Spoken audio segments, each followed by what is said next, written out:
Fernanda faz uma cara feia, Deus é mais. Vai gravar? Já estou gravando, vamos lá. Hebreus capítulo 2, versículo 1.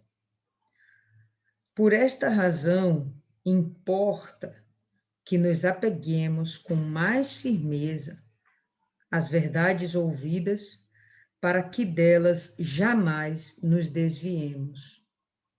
Em outra versão, a gente vai ter: portanto, convém nos atentar com mais zelosa atenção, ou ainda, com maior diligência, às coisas que temos ouvido, para que em nenhum momento as deixemos escapar. Então, o autor do livro de Hebreus, ele começa esse capítulo nos chamando a atenção de quão criteriosas devemos ser em relação a tudo que temos recebido, em relação aos conhecimentos da vontade de Deus, em relação ao entendimento da palavra de Deus. E o que eu acho muito bacana é a forma como ele fala, que não devemos ser diligentes, mas que devemos ser mais diligentes. Aí eu me dei o trabalho de procurar saber o significado da palavra diligente. E por mais que a gente tenha dentro da gente, né, uma noção do que seja, vale a pena a gente ver o que o Aurélio fala. Diligência significa ter cuidado, atenção ou dedicação para realizar uma tarefa. Agilidade, planejamento ou rapidez de uma pessoa para realizar uma tarefa. Bom, se ele está dizendo que é para a gente ser mais diligente com tudo aquilo que a gente tem recebido, significa que a gente não deve desprezar de forma alguma e rapidamente devemos colocar em prática tudo que temos aprendido. Certinho? Então, vamos lá. Se a gente permanece atento, se a gente permanece alerta, então a gente dificilmente vai desviar, certo?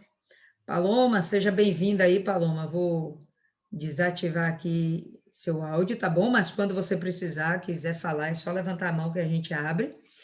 E a gente está no livro de Hebreus, no capítulo 2, versículo 1, tá certo? Você chegou bem no comecinho, pode se juntar aí a nós.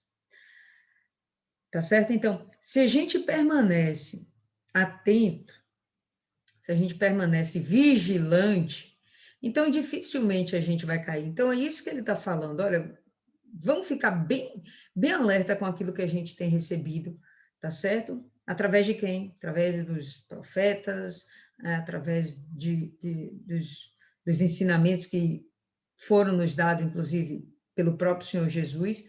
Então, não vamos perder isso, não. Vamos prestar muita atenção e vamos colocar em prática rápido. Isso vai fazer com que a gente não caia. Eu acho isso uma colocação muito bacana. E nos remete àquela história, né, do vigiai e orai. Permaneça alerta e em oração. Ok? Então, vamos lá para o versículo 2. Porque se a palavra dita pelos anjos foi inflexível ou permaneceu firme, e cada transgressão e desobediência recebeu uma justa retribuição, como escaparemos nós se negligenciarmos tão grande salvação, a qual a princípio começou a ser proclamada pelo Senhor Jesus e foi-nos confirmada por aqueles que o ouviram. Então vamos esmiuçar isso aí, certo?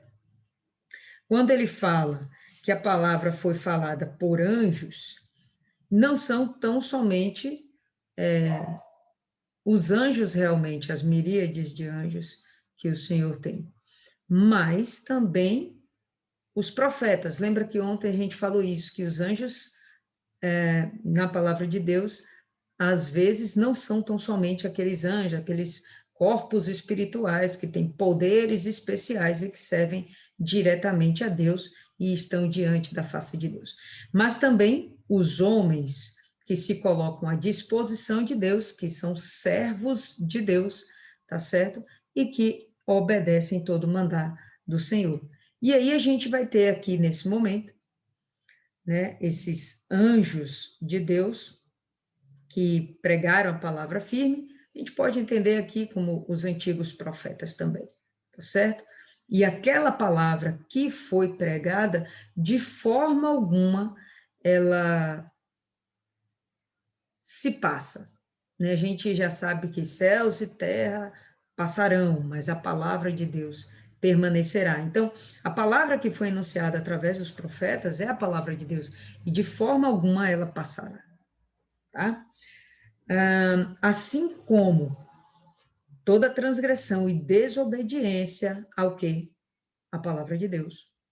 Recebeu uma justa punição, a justa retribuição. E a gente já sabe que toda desobediência vai culminar no pecado e que o salário do pecado é a morte. E aí, só para que isso fique bem claro, abra aí Números capítulo 15. Vamos começar aí a folhear a Bíblia. Números capítulo 15.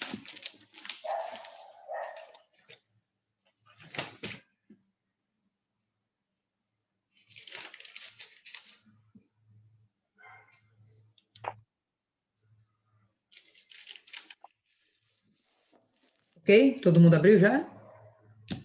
Tranquilidade, capítulo 15, versículo 30.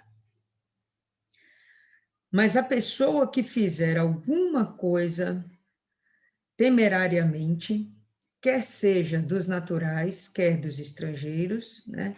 Quer seja do próprio povo nosso aqui, Israel, quer seja daqueles que estão passando por aqui, que moram aqui com a gente e não são israelitas, tá? Qualquer pessoa que fizer alguma coisa temerária, injúria ao Senhor, tal pessoa deve ser extirpada do meio do seu povo. E esse extirpada pode ter dois sentidos. Ou ela vai ser morta, ou ela vai simplesmente ser banida do meio do povo, e ela não vai poder voltar ao convívio daquelas pessoas. E se a gente for trazer isso para os dias de hoje, como gosta de falar nossa querida Dona Cida, a gente vai perceber que aquele que transgride a lei, ela acaba de alguma forma se tornando ou banida do nosso meio, ou de fato ela acaba morrendo pelo próprio pecado, tá certo? Então, essa é uma lei que não passa. A palavra de Deus permanece imutável. Vamos à frente aí. Hebreus capítulo 10. Dá uma avançadinha aí agora. Hebreus capítulo 10.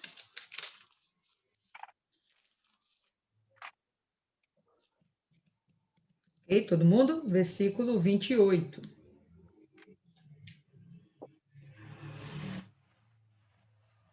Aqui a coisa já fica um pouquinho mais incisiva, né? mais firme. Aquele que desprezou a lei de Moisés morreu sem misericórdia, sob 2 ou 3 testemunhas. Enfim, aqui ele fala que aquele que transgride a lei acaba morrendo, ok? Então, que fique claro que a gente tem que obedecer. Versículo 3 aí, volta para Hebreus 2, versículo 3.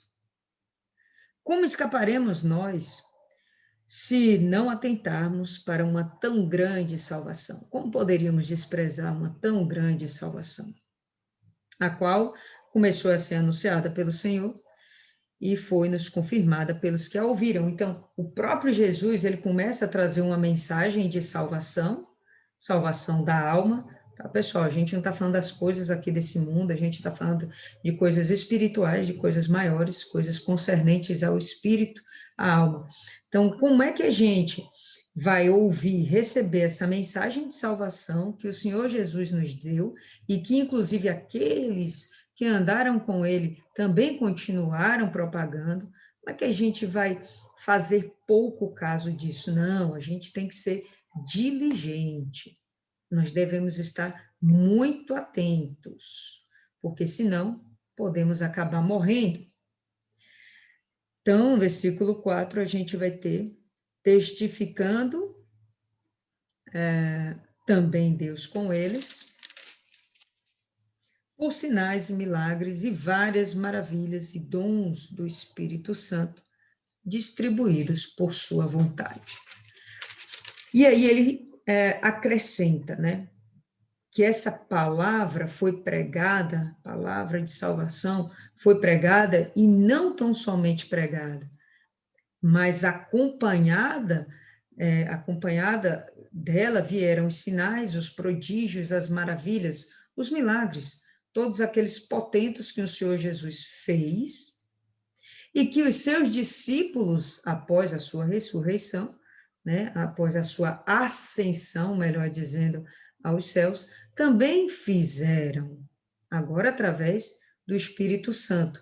E quem permitiu que esses sinais fossem efetuados diante das pessoas, né, diante das populações, foi justamente o próprio Deus. Tanto o Senhor Jesus quanto os discípulos fizeram todas essas coisas grandiosas através de quem? De Deus. Do Espírito Santo. Do Espírito Santo, certo? Através do Espírito Santo, Deus nos dá condição de efetuarmos esses prodígios. Vou lembrar aqui de novo, quando o Senhor Jesus é batizado nas águas, quem desce sobre ele? O Espírito Santo. Daí, então, é que ele começa a executar o ministério dele. Juntamente vem os sinais e as maravilhas. Ok? Então, vamos lá. Eu acho até que vale a pena a gente dar uma olhadinha. Vamos dar uma futucada aí, abre aí João, capítulo 4. Izzy, se você abre a boca dessa mais uma vez, você engole todo mundo aqui junto, viu?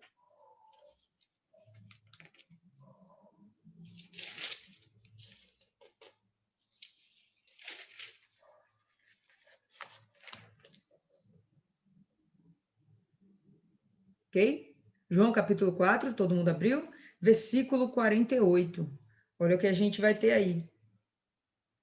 Então Jesus lhe disse: se não virdes sinais e milagres, não crereis. Então, os sinais, os milagres, né, aqueles potentos todos, eles são interessantes para estimular a fé daquele que está participando daquele momento, seja recebendo o milagre, ou seja, tão somente visualizando o que está acontecendo, mas esses sinais, né, como o próprio Bispo Macedo fala, são para estimular a fé das pessoas, tá certo? Então, Jesus já falava, se não houver os sinais, as pessoas não vão crer. Então, tem que haver os sinais, tem que haver os sinais. Por isso que até hoje, nós que temos o Espírito Santo, somos capazes de profetizar, somos capazes de exortar as pessoas, somos capazes de curá-las, somos capazes de expulsar demônios, tudo isso justamente para que haja a testificação da palavra de Deus, tá certo? A testificação do ministério do Espírito Santo que continua na gente, o ministério de Jesus continua na gente, através do Espírito Santo, certinho? Então, vamos lá.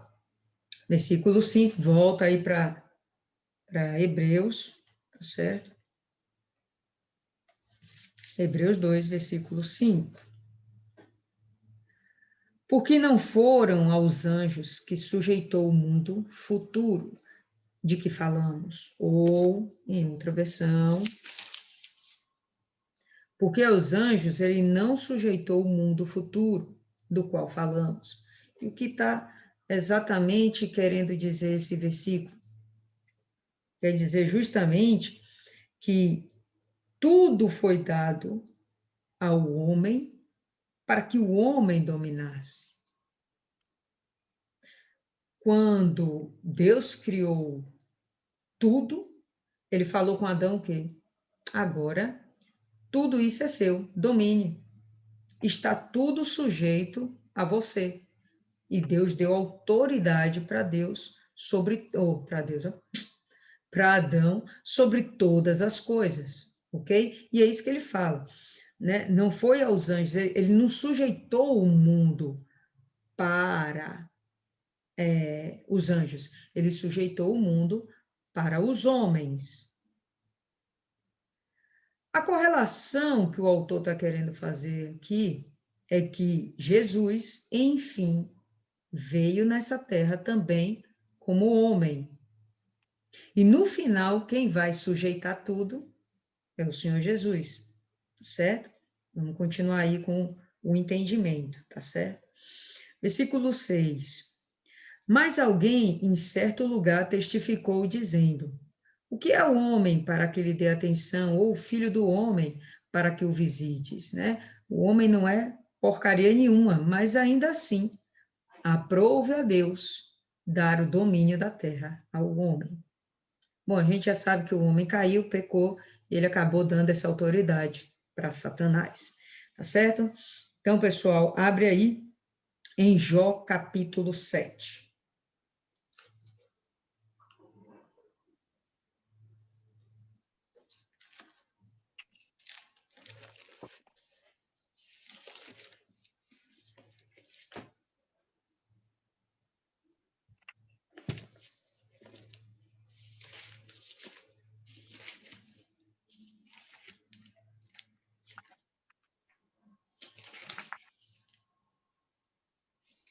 Sete a 17. 7.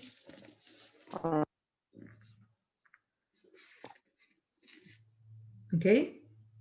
Todo mundo já achou? Jó, capítulo 7? Eu não, entrei agora, então ainda não achei. Então, achei. Achei, capítulo 7. Deus é mais, cruz credo. Então, pronto. Jó, capítulo 7, versículo 17. Olha o que a gente vai ver aí. O que é o homem para que tanto o engrandeças e ponhas nele o teu coração? E cada manhã o visites e cada momento o proves. Então, no caso, Jó aqui, que ele vai se referir, poxa, o que é o homem para que o Senhor dele se lembre? Mas, enfim, vamos continuar. Abre aí agora, um pouquinho mais na frente, Salmos capítulo 8. Só um pouquinho mais na frente.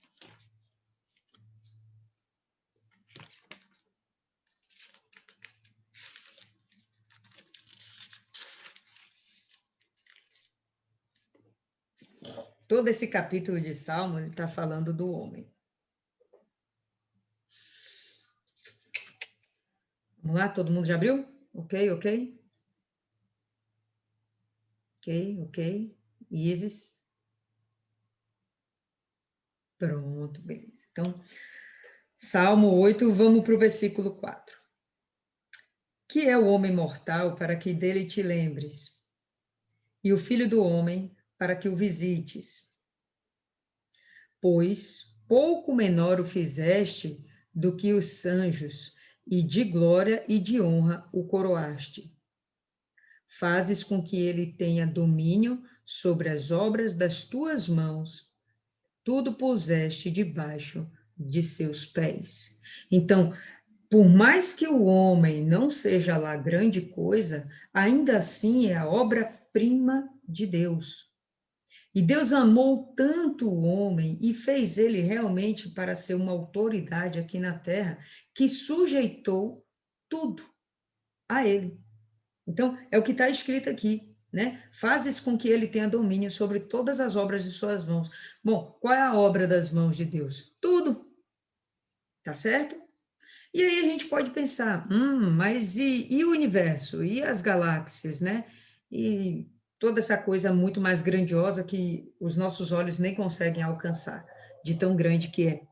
Isso aí, bom, isso aí a gente vai ver o homem também tomando posse, mas já não vai ser mais o homem agente, vai ser justamente o Filho do Homem na pessoa do Senhor Jesus. Ele, por fim, vai ser aquele que vem à Terra sendo Deus, mas se coloca na posição, na condição de homem, e ele vai assumir depois a autoridade sobre tudo, tudo mesmo que há, inclusive sobre todo o universo. Tá dando para entender aí, pessoal? Então, o autor, ele está querendo deixar claro que Jesus, ele é Deus, isso a gente viu no capítulo 1, tá certo? Mas agora, em obediência a Deus, ele se coloca como homem, mas ele vai ter todas as regalias de um filho de Deus. Quando Adão não havia se corrompido, ele era um filho de Deus e ele possuía autoridade sobre tudo. O primeiro Adão não dá muito certo. Então vem o segundo Adão, que na verdade é o Senhor Jesus. E nele, aí nele Deus se compraz. E ele vai fazer de tudo para agradar a Deus. E ele vai se sujeitar de todas as formas para agradar a Deus, inclusive morrendo na forma de homem para agradar a Deus, tá certo? Então, o plano de Deus vai dar certo por conta do Senhor Jesus. Então, volta aí para Hebreus, ou melhor, não volta para Hebreus, não. Pula aí para 1 Coríntios.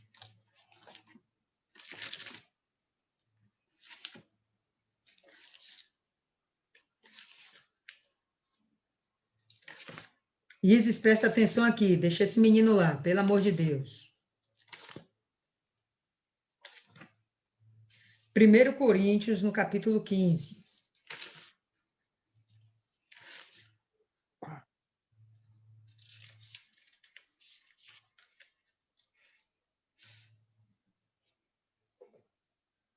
Ok? Todo mundo?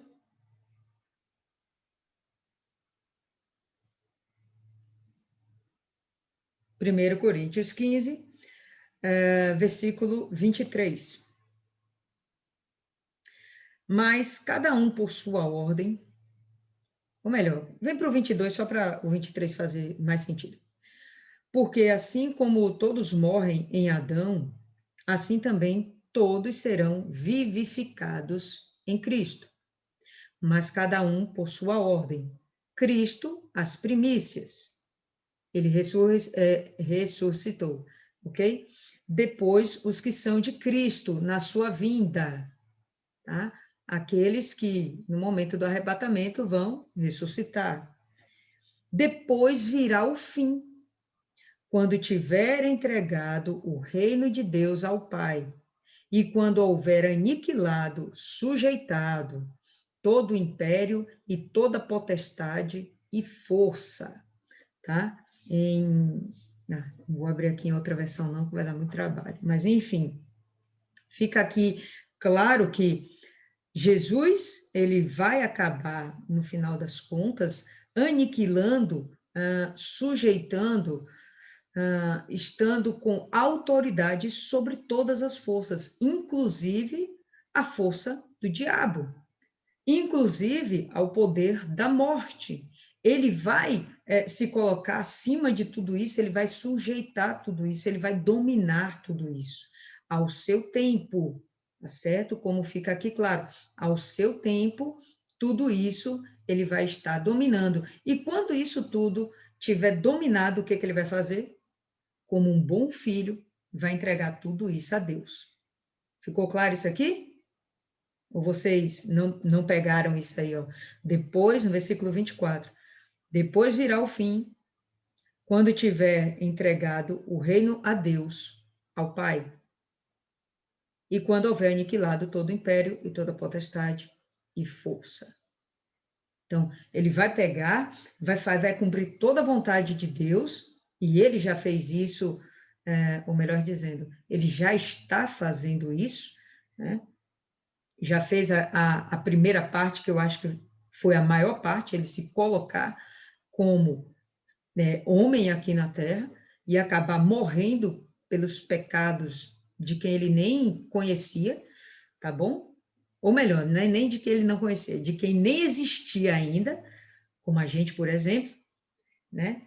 E depois ele vai vir, vai arrebatar os seus, e depois ele vem, e aí a gente já sabe, tem um milênio, a guerra contra Satanás, aquela coisa toda. Tudo bem? Então, ele está seguindo todo o passo a passo que Deus determinou. E ele vai cumprir tudo o que Deus determinou. Por quê? Porque ele é obediente à vontade de Deus e sujeito a Deus, ainda que seja Deus. Às vezes fica um pouco confuso, né? Mas está dando para entender. Então, vamos lá. Volta aí para Hebreus, tá certo?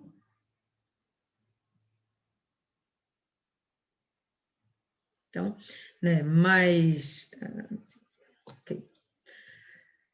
Mas alguém em certo lugar testificou dizendo: o que é o homem para que lhe dê atenção, ou o filho do homem para que o visites? A gente já viu isso lá no Antigo Testamento. Tu o fizeste por um pouco menor do que os anjos, tu o coroaste de glória e de honra, e o puseste sobre as obras de suas mãos. E no momento, pessoal, que ele fala aqui que fez momentaneamente o homem menor do que os anjos, então Jesus vai ficar menor do que os anjos. Beleza? Mas é por um curto espaço de tempo. Talvez segundos, né? No sentido de toda a eternidade. Por quê? Porque ele se tornou homem. E o homem é o quê? Mortal. Coisa que os anjos não são. Né? Os anjos são imortais. O diabo pode ser destruído? Não. Ele pode ser morto? Não. Espíritos não são mortos. Anjos são espíritos. Nós, homens, a gente tem nossa porção espírito que jamais vai ser destruída, a alma. Mas esse corpo, uma hora vai acabar. Se a gente não morrer durante essa nossa vida e formos arrebatados, ainda assim, esse corpo vai acabar e teremos um corpo de glória. Seja como for, esse corpo vai acabar. E Jesus se submeteu a ter esse corpo, ainda que por um breve momento, e se submeteu à morte, coisa que ele também vai dominar depois, né? Então, versículo 8. Tu lhe sujeitaste todas as coisas sob seus pés, para que nisso ele sujeitasse todas as coisas sob ele, e nada sobrasse que não fosse sujeito a ele. Então, tudo vai estar aos pés do Senhor Jesus. Mas agora ainda não vemos que todas as coisas lhe estão sujeitas. Beleza, agora, nesse exato momento, realmente, nem tudo lhe está sujeito ainda, mas vai chegar o momento, e isso é só lá depois, né, da grande batalha do Armagedon, que tudo, de fato, inclusive Satanás, vai estar sujeito para todo sempre. Ok? Então vamos nessa. Porém, versículo 9, vemos Jesus que foi feito um pouco menor do que os anjos por causa do sofrimento da morte. E aqui está explicado por que ele foi um pouco menor do que os anjos. Por causa do sofrimento da morte. E por que Jesus teve que passar por isso? Quem sabe responder aí? Oi? Pode repetir, por favor? Por que Jesus teve que passar pela morte? Para cumprir, né, a Poder missão. vencer, né? Para o quê? Fala aí, claro, porque ficou confuso. As duas Para falaram ao vencer a mesmo tempo. morte e ser autor da salvação.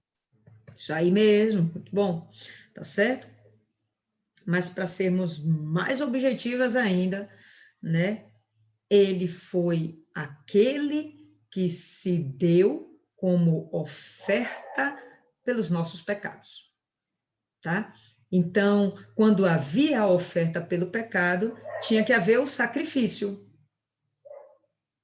E o sacrifício implica em morte.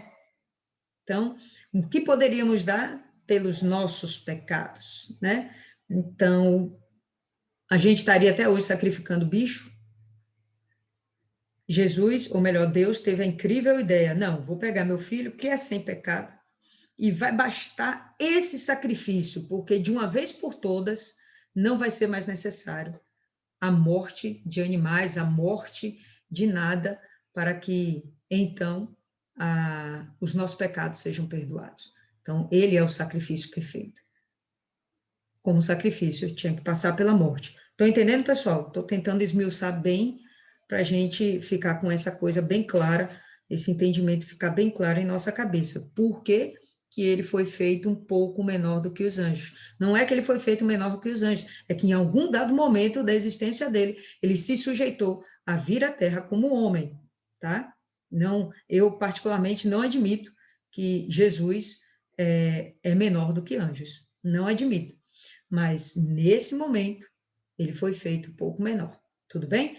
Quando os Salmos fala lá, aquele capítulo 8 fala do homem ser um pouco menor que Deus, um pouco menor que anjos, ele está falando realmente dos homens, nós, tá? Que fomos feitos à imagem e semelhança.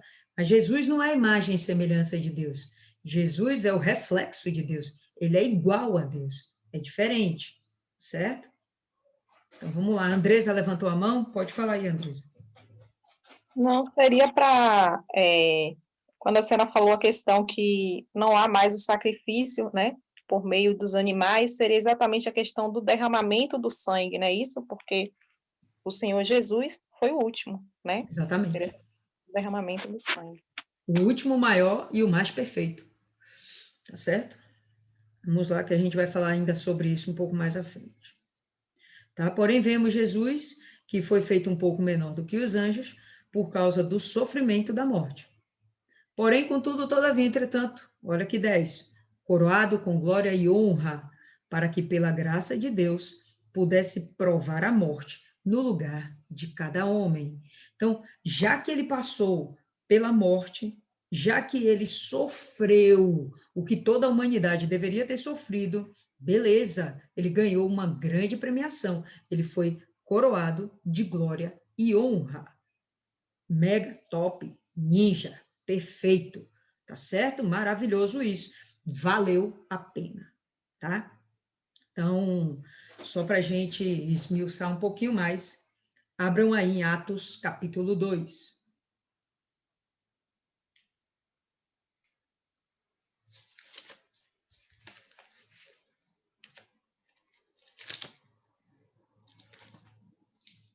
Abrir aonde? Atos 2.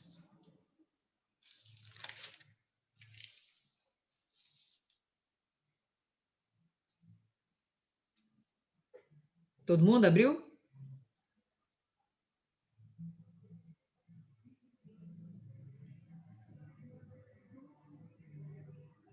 Isis?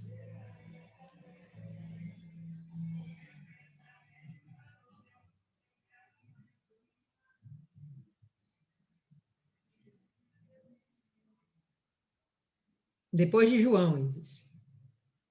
Abriu? Pronto, achou? Tranquilo. Atos 2, aí a gente vai para o versículo 32. Deus ressuscitou a este Jesus, do que todos nós somos testemunhas, de sorte que, exaltado pela destra de Deus, e tendo recebido do Pai a promessa do Espírito Santo, derramou isto que vós agora vedes e ouvis. Então, isso aí é Pedro discursando, e durante o discurso dele, ele fala que Jesus foi exaltado. Então, lembra que o início aqui do capítulo fala das coisas que ouvimos. Então, ouvimos de Pedro que o próprio Jesus foi exaltado. Não esqueçamos disso. Ele foi exaltado porque ele venceu, tá bom? Mais para frente.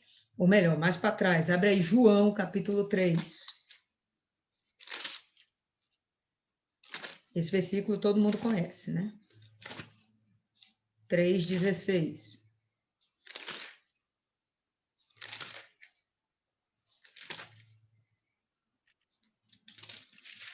Ok? João, livro aí antes de Atos. 3,16. Isis, volta para cá. Deixa esse menino lá, Isis. Pelo amor de Deus, para de ficar conversando com seu marido. Bota esse homem para dormir, gente. Isso é hora de estar acordado. Volta aí. Tá? Então, João 3,16. E aí a gente vai ter o seguinte.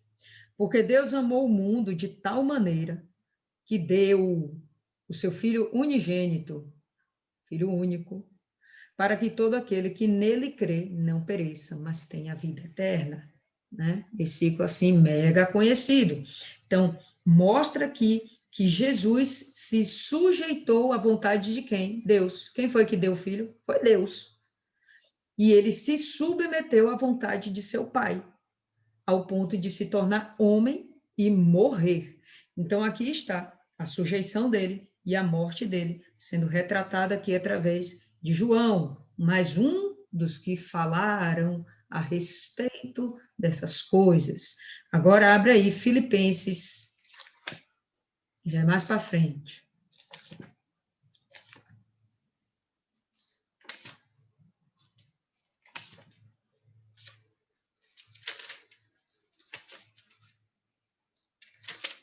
Filipenses, depois de Efésios. Quanto? Filipenses, capítulo 2. Adriana entra em êxtase quando ela pega e acerta lá o livro, o versículo, tudo certinho. Né? Versículo 9. Por isso também Deus o exaltou sobremaneira, soberanamente, e lhe deu um nome que é sobre todo o nome. Então, poxa, tudo bem, ele se fez um pouco menor que os anjos, mas valeu muito a pena, gente. Ele agora está à destra do Pai. Sabe lá o que significa isso? Não, que a gente nem sabe como é o trono de Deus, imagina lá, à destra do trono de Deus. Não, a gente não faz muita noção do que seja isso, mas é algo extremamente maravilhoso, e Jesus está lá gozando disso plenamente. Então, vamos voltar agora aí a Hebreus, tá certo? Honra, né? Exatamente, exatamente. Vamos voltar aí a Hebreus, versículo 10 agora, tá?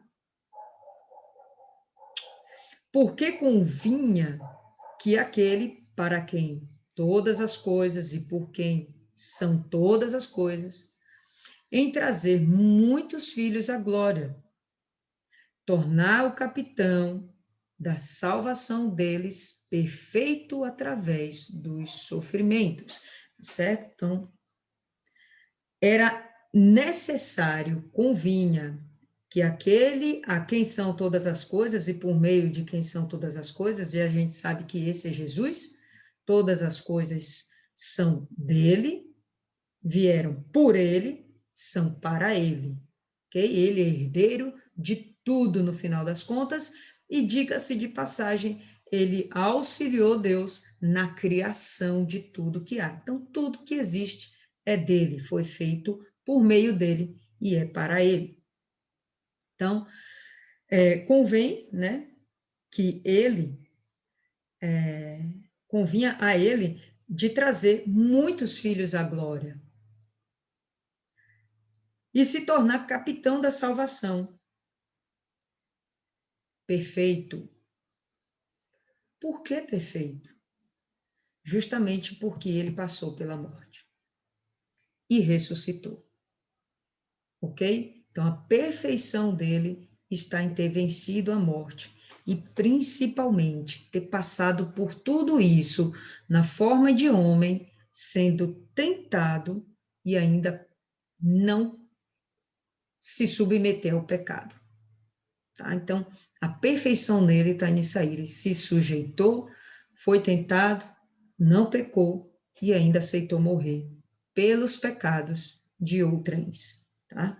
Então, vamos dar mais uma rodadinha aí. Lucas, capítulo 13.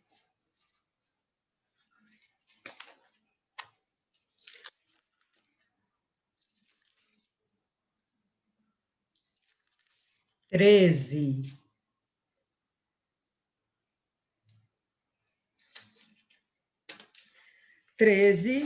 Versículo 22. Beleza?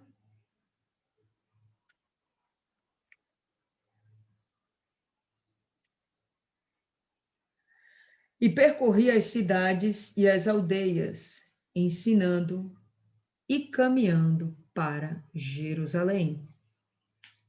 O que esse verso quer dizer? A missão dele é ensinar. O que Hebreus acabou de falar? Que cabia a ele trazer muitos filhos para a glória. Como é que ele ia fazer isso? Pregando, ensinando, falando do reino de Deus, das coisas de Deus, para todos aqueles que estariam ali dispostos a ouvir. Ainda em Lucas, abra aí no versículo, ou melhor dizendo, no capítulo 24.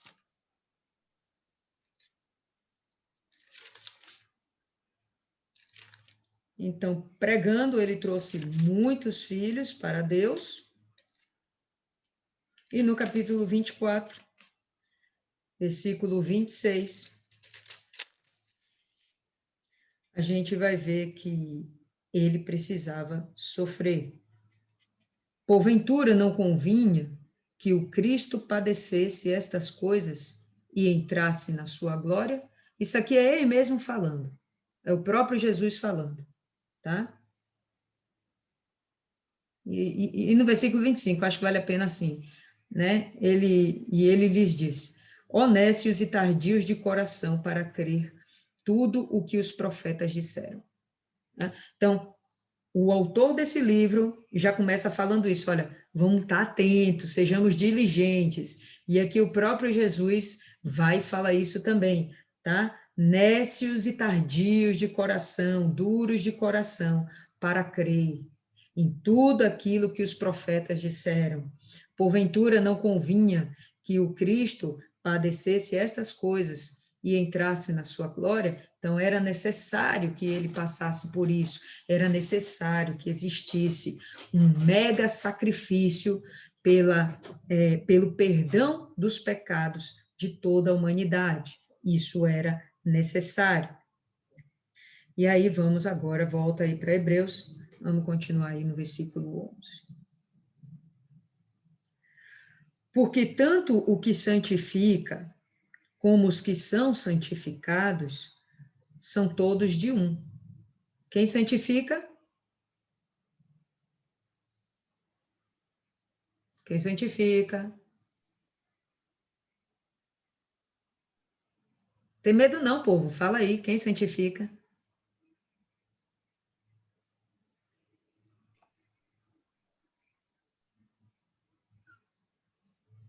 Fala aí, povo. Espírito Santo. Jesus, tá? Jesus. Tanto que santifica, como os que são santificados. Quem são os santificados? Nós. Nós, exatamente, tá? Maria do céu. Esses muitos filhos que ele estava lá arrebanhando para a glória, tá? Somos nós, os santificados, tá bom? Então, tanto que santifica como os santificados, todos são todos de um. Quem é esse um? Deus. Deus. Perfeito. Por cuja causa ele não se envergonha de lhe chamar de irmãos. Então, se todos nós somos de Deus, se todos nós somos filhos de Deus, então é muito claro que somos todos irmãos, certinho? Então, o próprio Jesus, ele tinha esse entendimento, de tal forma que ele não se envergonhava de chamar esses meros mortais que estavam ao redor dele naquele momento de irmãos. E a gente também somos irmãs de Cristo. E entre nós somos irmãs em Cristo, tá certo? E pertencemos a Deus. Então, só para que isso fique registrado, abra aí Mateus, capítulo 28. Vamos rodar a Bíblia aí, vocês que estão com preguiça, com sono, Isis está quase dormindo ali, né? Mais um pouquinho, Isis deita. Dona Cida está acordada. Parabéns aí, viu, Dona Cida? A senhora está demais hoje. Parabéns. Por que 28? Mateus 28. Fala de novo que travou. Mateus 28. Ouviu? Ouviu? Ouvi. Mateus 28.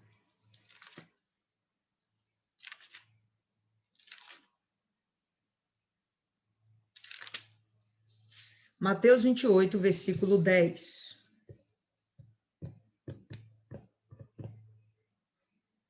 Todo mundo achou? Beleza? Então vamos lá. E aí, como ele se refere, né, aos seus discípulos. Então Jesus disse-lhes: não temais, ide dizer a meus irmãos que vão a Galileia, e lá me verão. E essa altura do campeonato aqui, o perdão já tinha sido liberado, né? Ele já tinha aqui ressuscitado, mas antes de ressuscitar, ele foi crucificado, morto. O que aconteceu com os discípulos? Todo mundo se picou, né? Abandonou Jesus. Pedro ainda negou, Tomé até ver as mãos perfuradas de Jesus, duvidou, né? Enfim, todo mundo teve seus poréns com Jesus. Aí ele ressuscita. E não houve nem necessariamente ainda um pedido de perdão. Concorda? Não houve, não foi registrado isso, pelo menos, que houve um pedido de perdão. Mas aqui, ele já perdoou essa galera. Ele já morreu justamente para que todos nós tivéssemos perdão. Então, ele já perdoou esses discípulos e ele está aqui chamando de irmãos. Se não houvesse tido até aqui, pessoal, esse perdão, eles não seriam de Deus e eles não seriam chamados de irmãos. Dá para perceber isso? Então, pela lógica, o próprio Jesus aqui já ressuscita, compreendendo perfeitamente o porquê dos seus discípulos terem falhado com ele, fugido, por terem tido medo, por terem duvidado. E por que ele consegue essa maestria, né, de entender os seus discípulos e já perdoá-los? Porque ele se fez homem.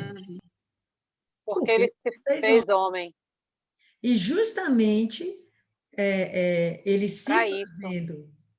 Isso aí, Fernanda. E justamente ele se fazendo como homem, né, ele foi capaz de entender, poxa, como é que um homem sente, como é que o homem consegue se superar, ou até mesmo como o homem consegue se evoluir por completo diante dos seus medos, tá certo? Então, diante disso, o melhor conhecedor que a gente tem de nós mesmos é o Senhor Jesus. E Deus, claro, né? Acima de tudo. Tá? Então, abre aí agora em Atos, capítulo 17.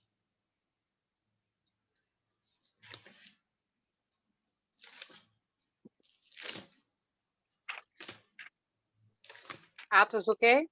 17.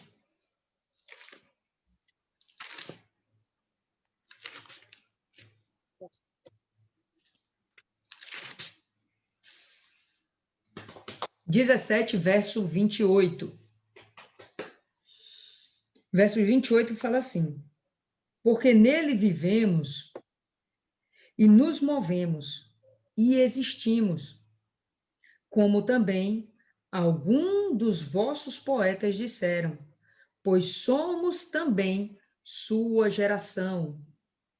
Então, ele está falando de quem aqui? Ele está falando justamente de Deus, porque vivemos em Deus, nos movemos e existimos em Deus. Somos geração de Deus. Bom, se somos geração de Deus, então nós somos filhos de Deus. Certinho? Geração é o que nasce de você.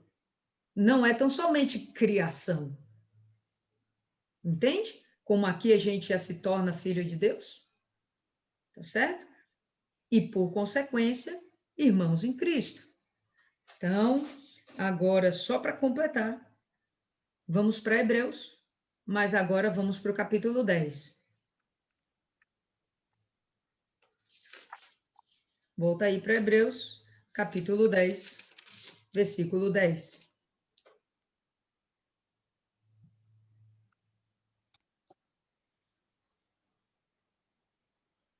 Tudo bem? Todo mundo? Ok? Por cuja vontade somos santificados pela oferta do corpo de Jesus Cristo, feita de uma vez por todas. Então, quem santifica?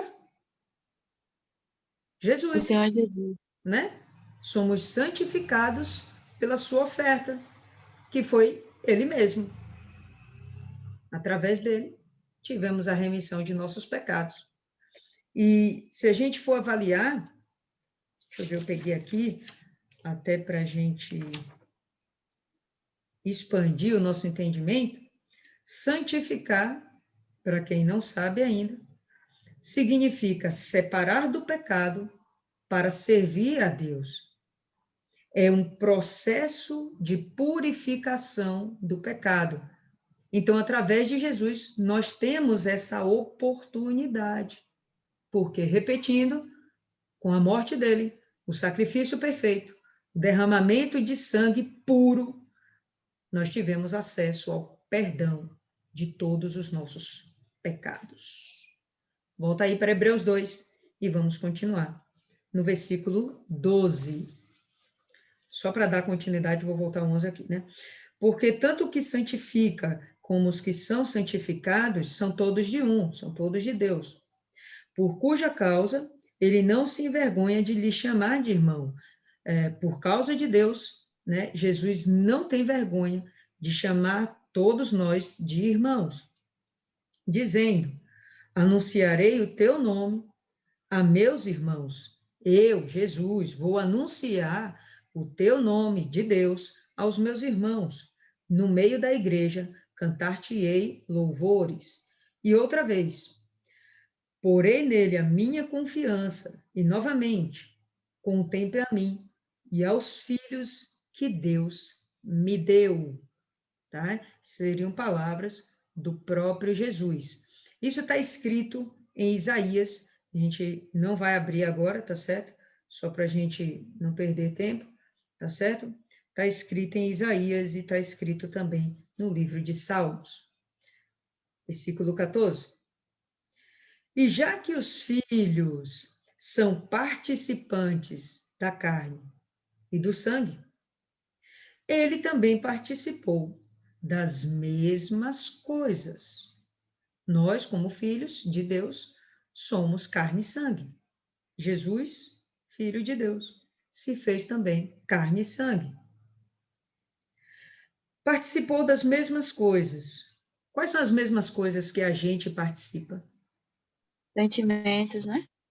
Sentimentos, tentações, dores, aflições, angústias, dúvidas, blá, blá, blá, blá, blá, blá, blá, blá, blá. Para que através da morte ele destruísse aquele que tinha o poder da morte, isto é, o diabo, Satanás. Então, quando ele vem, morre e ressuscita, quem foi aí a primeira coisa que ele venceu? Diabo. A morte. Primeira coisa que ele vence é a morte, tá certo? E lá, mais à frente, a gente vai ver que ele venceu o próprio Satanás, tá? Então, abra aí o livro de João, capítulo 1.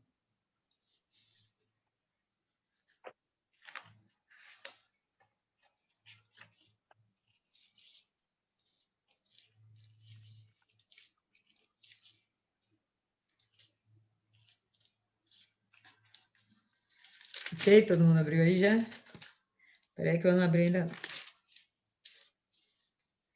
Capítulo 1, verso 14. Todo mundo?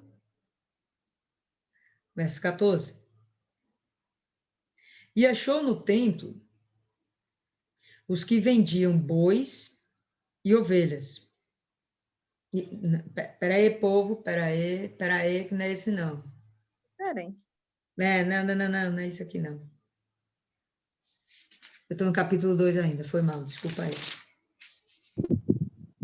Ah, aí dizer que na minha vida estava diferente. Abstrai. O povo também tá demais. A pessoa não pode errar que já quer crucificar, cruz credo. Vai lá, capítulo 1, versículo 14. E o verbo se fez carne. E o verbo a gente já sabe que é Jesus. Se fez carne, habitou entre nós e vimos a sua glória. Como a glória do unigênito do Pai, como a glória do Filho único do Pai, cheio de graça e de verdade. Então, nessa altura aqui, quando João escreve, faz esse relato, Jesus já ressuscitou, por isso ele fala que viu o verbo ser feito carne e assim também feito logo em seguida glória, porque ele já havia ressuscitado. Tá certo? Então, que isso fique claro, de fato. Jesus se fez carne, agora ele vence a morte. Vamos lá para 1 Coríntios agora. Capítulo 15.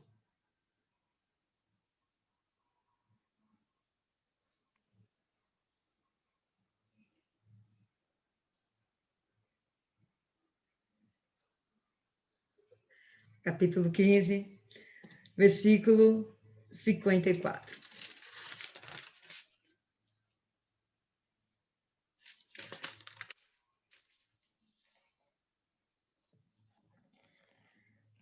Ok? Quanto isto que é corruptível se revestir, e quando isto que é corruptível se revestir da incorruptibilidade, e isto que é mortal se revestir da imortalidade, então cumprir-se-á a palavra que está escrita: tragada foi a morte na vitória. Onde está, ó morte, o teu aguilhão? Onde está, o inferno, a tua vitória? Ora, o aguilhão da morte é o pecado, e a força do pecado é a lei. Não vamos entrar aqui nesse embate do que significa necessariamente a força do pecado, mas, enfim, em poucas palavras, se você desobedece à lei, você está em pecado e essa é a força do pecado, que você desobedece à lei. Então, por isso que a lei seria a força do pecado. Mas em Cristo, a gente já não tem mais o pecado, a gente já tem a graça. Claro, se nós crermos nele e nos arrependermos do nosso pecado. E, obviamente, abandonarmos todas as nossas velhas histórias, nossos velhos hábitos, os velhos costumes que nos levam àqueles antigos pecados. Tá bom? Então, em Jesus, a gente vai ter a oportunidade de ter esse corpo corruptível ser envolto em glória, se formos arrebatados. Se não, aí já vai ser outra história, mas a gente vai ter um corpo de qualquer jeito de glória, tá ok? E aqui ele fala justamente do corpo de Cristo, que foi envolto em glória e se tornou incorruptível. Abre aí agora em Colossenses, capítulo 2.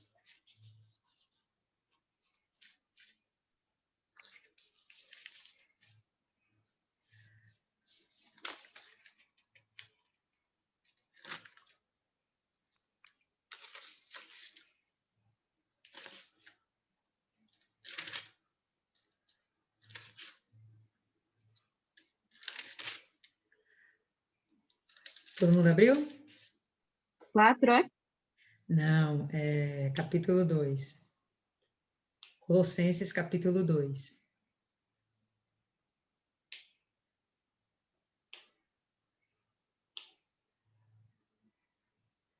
Versículo 15.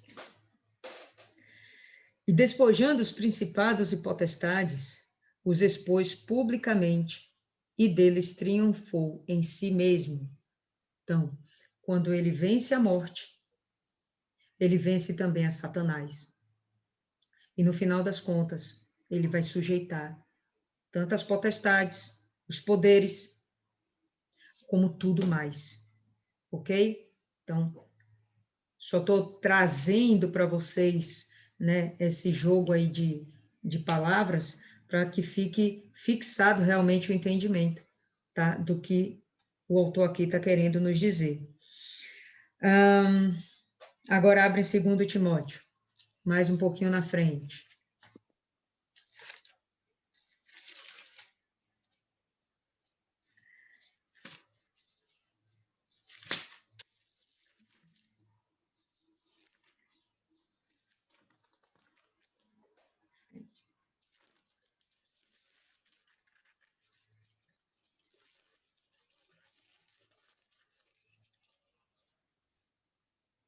Quanto? 2 Timóteo, capítulo 1. Capítulo 1, versículo 10. Beleza? E que é manifesta agora pela aparição do nosso Senhor Salvador, Jesus Cristo, o qual aboliu a morte e trouxe à luz a vida e a incorrupção. Através do quê? Evangelho. Do Evangelho. Exatamente, tá? Então, através do Evangelho, através das boas novas, através da mensagem de Cristo, a gente tem essa oportunidade de ter vida, certo? Timóteo vai e repete isso aqui. Timóteo não, pessoal, Paulo, tá? Me perdoe, né? Paulo vem e repete isso aqui, tá? E o que eu acho, assim, interessante é a gente entender o que a gente até comentou ontem, tá? Sobre a questão da morte, ou foi ontem, ou foi sábado, agora não lembro direito, até sobre a questão da morte. Ainda que esse corpo nosso venha a ver a morte, se estamos em Cristo, a gente realmente não vai conhecer a morte, porque a morte, na verdade, é o desligamento de Deus, tá? Então, quando a gente imaginar falar de vida e de morte, a gente não tem que pensar só nesse corpo que a gente tem, nesse tempo que a gente tem aqui na Terra. A gente tem que ter uma visão mais ampliada. A gente está falando de nível espiritual. A gente está falando de vida e morte de espírito. E o que determina a vida é essa conexão, essa ligação, essa comunhão com Deus. O que determina a morte é o desligamento de Deus. E aí a gente vai ter, ainda que esse corpo morra, a gente vai ter uma vida eterna com Deus, se a gente teve a salvação, se a gente cuidou de garantir a nossa salvação. Caso contrário, a gente vai permanecer existindo, mas como a gente não vai estar conectado com Deus, isso os declara, né, a morte definitiva, né, a segunda morte, que é justamente o lago que arde com fogo e enxofre, tá bom? Então tá, vamos lá. E aí, só para complementar, bem lá na frente, abre aí em 1 João.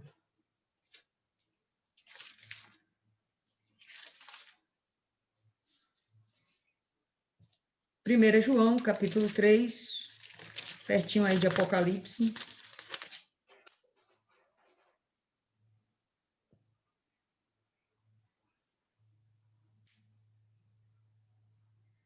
Versículo 8. Quanto? Versículo 8. 1 Não, eu não ouvi o João capítulo. 3, 8. 3, 8. Quem pratica o pecado é o diabo. Porque o diabo peca desde o princípio. Para isto o Filho de Deus se manifestou, para desfazer as obras do diabo. E quando a gente vai falar de nossa missão, do nosso trabalho, é a mesma coisa de Cristo, desfazer as obras do diabo. Para que a gente está aqui? Ser testemunha de Cristo e desfazer as obras do diabo. Quais são as obras do diabo? A mentira, né, a corrupção, a morte, o adultério, a prostituição, os vícios, né, a mágoa, os ressentimentos, tudo obra do diabo. Obras da carne, também incentivadas por Satanás. Quais são as obras de Deus? Desfazer tudo isso aí, as obras do Senhor Jesus, nossa obra, desfazer tudo isso aí. Aí a gente entra com a verdade, com o amor, com a compaixão, com a misericórdia, com o perdão, e por aí vai, tá certo? Então, Vamos voltar agora para Hebreus, capítulo 2 aí, versículo 15.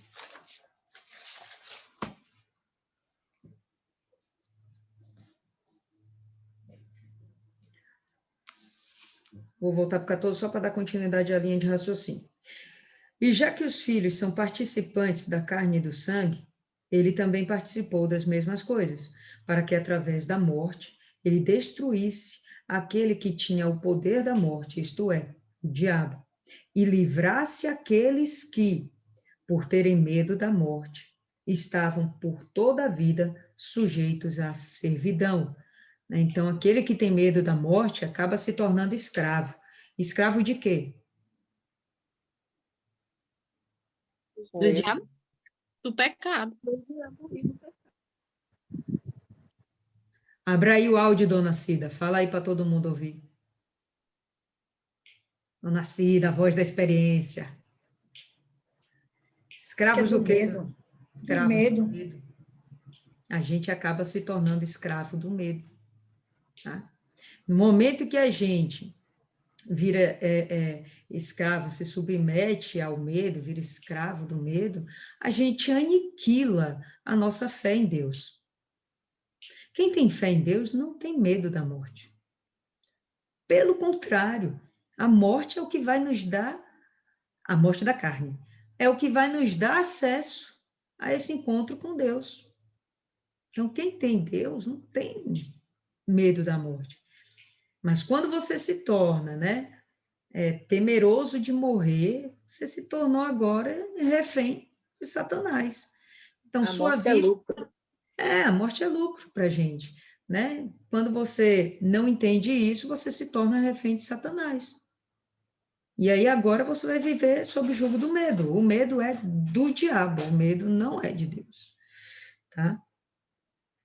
Porque, na verdade, ele não assumiu a natureza de anjos, mas ele tomou a semente de Abraão, né? Ele não morreu por conta de anjos.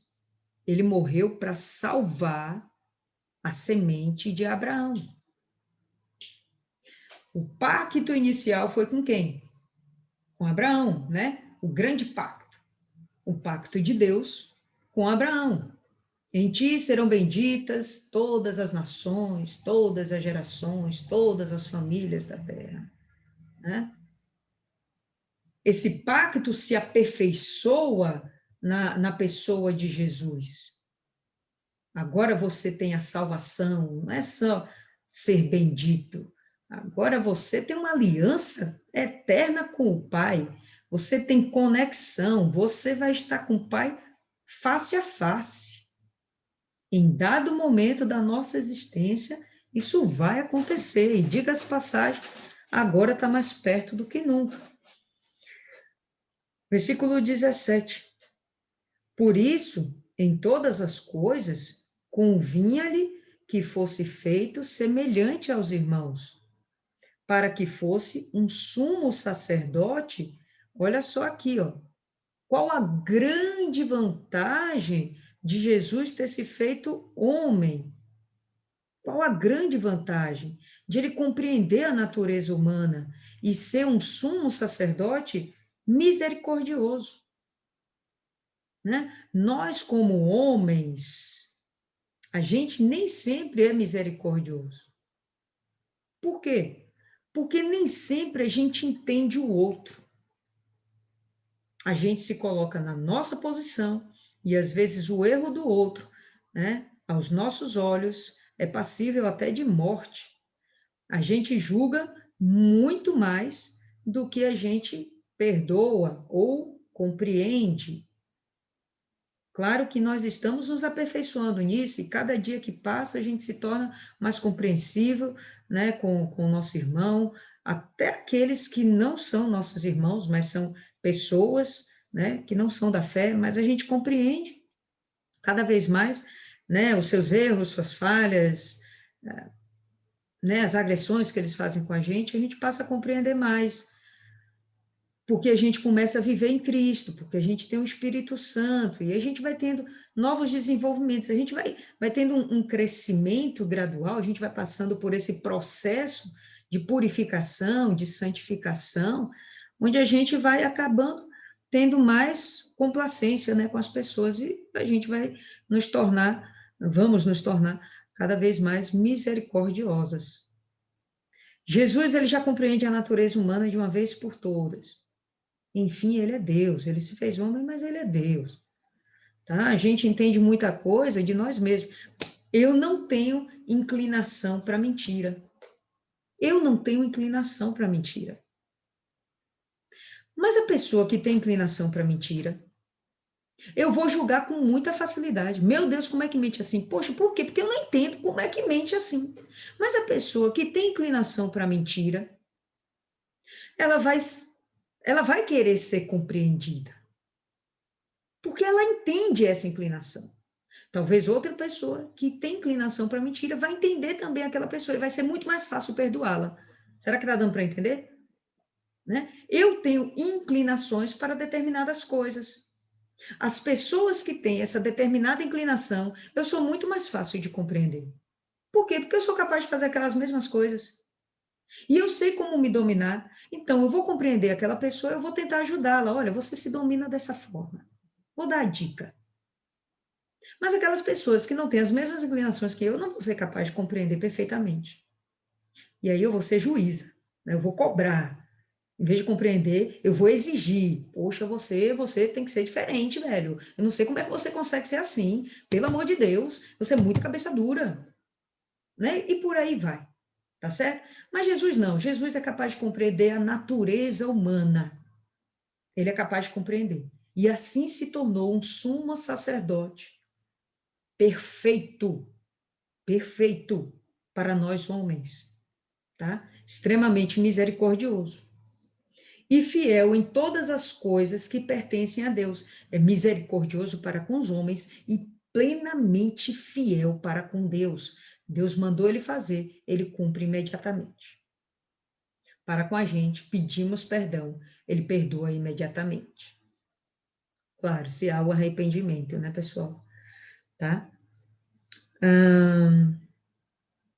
Por isso, em todas as coisas, convinha-lhe que fosse feito semelhante aos irmãos, convinha-lhe que fosse feito como homem, para que fosse um sumo sacerdote misericordioso e fiel em todas as coisas que pertencem a Deus, que pertencessem a Deus, para operar a reconciliação por causa dos pecados do povo. Então, através dele, a gente pode estar reconciliado com Deus.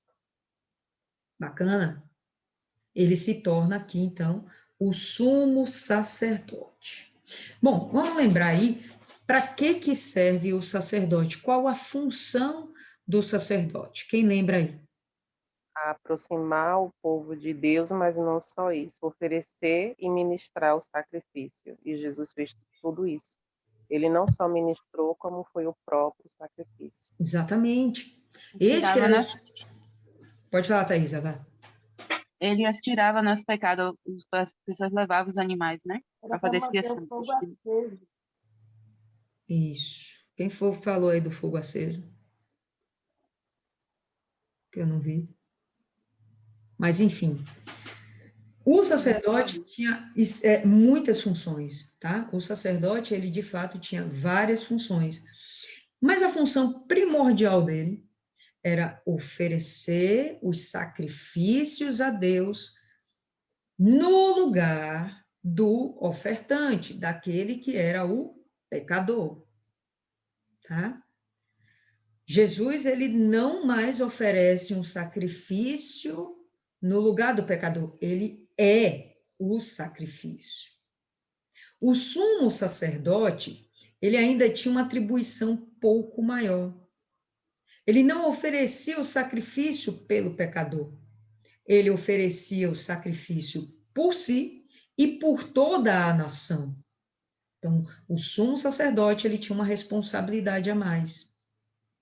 Quem entrava uma vez ao ano, lá no Santo dos Santos, quem tinha acesso à Arca da Aliança, era o sumo sacerdote. Os demais sacerdotes, não. O sumo sacerdote, sim. Não era todo dia, era uma vez no ano. Ele ia lá oferecer o sangue de um sacrifício em prol do seu próprio pecado e do pecado de toda a nação. Então, ele representava a todos, assim como Jesus hoje representa a todos. Ele não é um mero sacerdote, ele é o sumo sacerdote. Certinho? Tá? E o sumo sacerdote, dentro de Israel, só a título de curiosidade, né? Ele existiu ainda até os tempos do Senhor Jesus, e até um pouquinho depois. Enquanto havia o templo, havia o sacrifício. Começa o sacrifício, a história dos sacrifícios, começa lá no tabernáculo, tá? Lá no deserto. Em algum momento é construído o templo. Então, sai o sacrifício do tabernáculo e vem para dentro do templo, mas seguindo praticamente os mesmos rituais. Tinha lá separado o Santo dos Santos, o Santíssimo, não era qualquer um que entrava, era ali onde ficava a Arca da Aliança, só quem tinha acesso era o sumo sacerdote. Quando vem no período de Jesus, ainda existia isso. Só que nessa caminhada, nessa trajetória, o sumo sacerdote começou a se envolver com política. Envolvendo-se com política, ele começou a se tornar cada vez mais poderoso dentro da sua nação, dentro do seu estado. E como o poder, né, ensoberbece o ser humano, ele começou a se desligar das funções primordiais dele. E a gente vai perceber, inclusive, Jesus dizendo que Israel é como filhos órfãos, né? Eles não têm mais quem os guie, não tem mais quem os cuide, porque os seus sacerdotes, eles perderam aquela função inicial, que era ensinar o povo e sacrificar pelo povo. Bom, agora eles não fazem mais isso. Agora eles estão cada vez mais corrompidos, envolvidos com as políticas, envolvidos com Roma, submetidos, inclusive, a Roma, tá certo? E deixam o povo sem a devida direção, sem o devido cuidado espiritual. Aí vem Jesus para, de uma vez por todas, acabar com esses rituais de sacrifício que não estão funcionando, e, de uma vez por todas, oferecer para todos o direito à salvação. O sumo sacerdote, né, de Israel eram homens que tinham pecados. Jesus, constituído sumo sacerdote, ele é aquele que não tem pecado. Então, ele é um sumo sacerdote superior, né? Ele não é mais, realmente, ele não é um profetinha, um anjinho, não. O autor está dizendo que ele é algo extremamente nobre e ele está acima de tudo, tá? Pode falar aí, Paloma. Eu acredito que foi nesse momento que aconteceu essa corrupção espiritual que nasceu a religiosidade, né? A questão da religião. Sim, sim, sim. Na verdade, os judeus, eles são extremamente religiosos, tá certo? Bem antes disso, eles perderam essa comunhão com Deus. Bem antes desse momento aqui em Roma, tá? Quando vai finalizando esse período dos sacrifícios. Bem antes, eles já perderam a comunhão com Deus e eles se tornaram meros cumpridores de rituais religiosos. E aí, nesse momento, eles perdem a comunhão com Deus de fato, entendeu? Vinha o sumo sacerdote, fazia o trabalho uma vez por ano em prol de toda a nação, mas os resultados não estavam sendo alcançados, porque o principal não estava sendo feito. Não tinha aquele cuidado de ensinar o povo dentro das doutrinas de Deus e conduzir esse povo a Deus, para ele se tornar cada vez mais perto de Deus. Não, eles estavam tão preocupados com os próprios ensejos, com as próprias preocupações, os próprios desejos, que aí, meu irmão, Deus é colocado de lado e agora é o poder pelo poder. E aí virou uma briga, né, no meio do sacerdócio, né, aquela briga de o poder pelo poder, tá? Quando na década, ou melhor, no ano de 70 depois de Cristo, aí Cristo já ressuscitou, já ascendeu os céus, os apóstolos já estão, os discípulos, né, apóstolos já estão fazendo o trabalho deles aqui na terra. Bom, em dado momento ocorre a perseguição aos cristãos, tá certo? E ainda no governo de Nero, se não me engano, Jerusalém é atacada e o templo é destruído. Pronto, quando o templo é destruído, acabam-se os sacrifícios. O sacrifício ele era oferecido dentro do tabernáculo ou dentro do templo. Se vocês observarem até hoje, não existe o templo de Israel. Não existe. Vai haver a construção do terceiro templo, já falamos algumas vezes sobre isso. Quem vai fazer isso é o anticristo. E por conta disso, inclusive, é que os judeus vão aceitar o anticristo como sendo o Messias. Por quê? Poxa, ele vai reconstruir o templo. E os judeus estão lá doidos para voltar a fazerem seus sacrifícios. Está tudo já armado, está tudo programado. Tá? Existe lá um museu, um memorial, um instituto já preparado com as roupas dos sacerdotes, as bacias de ouro, os candelabros, já está tudo pronto. É só construir o templo que eles entram e começam a praticar toda a religiosidade que eles sempre viveram no passado. Né? Bom, em um belo momento eles vão se dar conta de que eles estão fazendo uma grande besteira e, graças a Deus, muitos deles vão ser convertidos e salvos.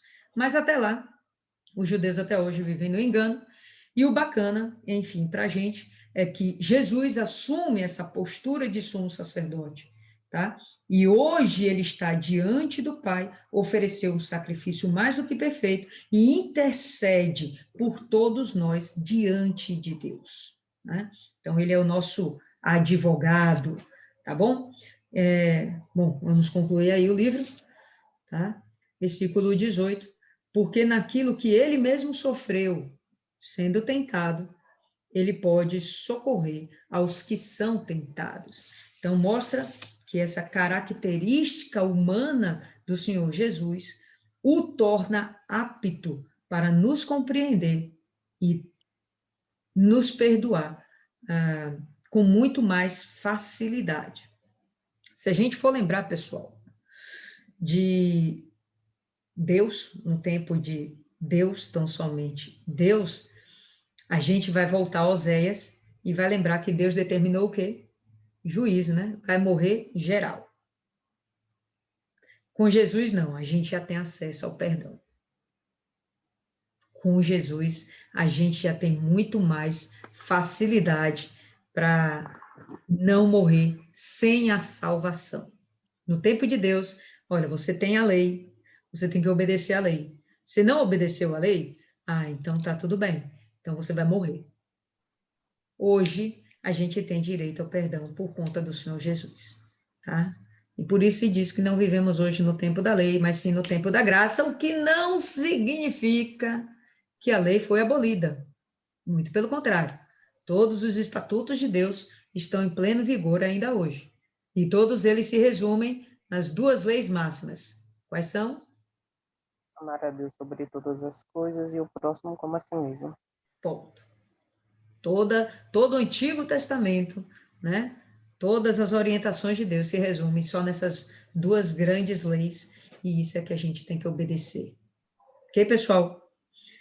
Dúvidas, comentários, vamos falar sobre, diga aí. Ele é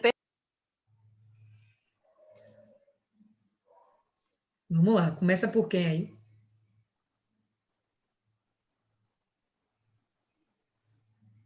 Vai, Maiana, começa você. Oxe!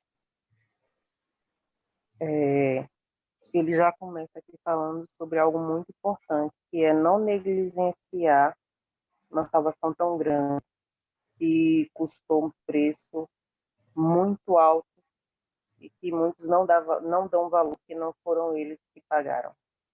porque o sofrimento que a gente passa aqui só por nós já não é fácil de suportar. Imagina Jesus que sofreu pelos de todos e os que ainda iam nascer, até que ele venha resgatar esse povo. E sempre há esse alerta. Deus sempre dá um jeito de avisar, para a gente estar sempre atento à salvação, e mesmo assim a pessoa cai na autoconfiança de achar que tem poder sobre o pecado.